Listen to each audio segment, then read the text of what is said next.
Hello everybody, welcome to our channel. Today I'm gonna show you how to add loyalty card to Google Wallet on your VIVO X300 Pro.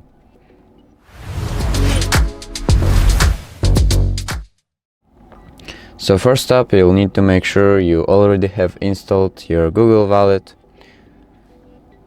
So to do this, open up Play Store and search for a wallet, and you'll have a Google Wallet right here.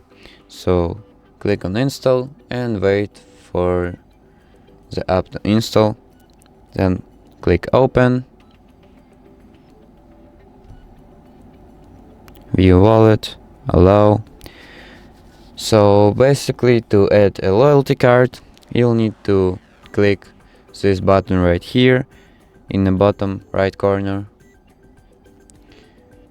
and as you can see here, add to wallet and choose a loyalty card.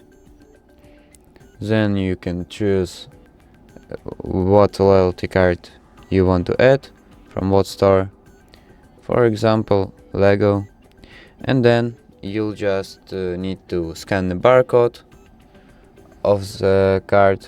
It's most likely on the back of the card, or either you can enter it manually.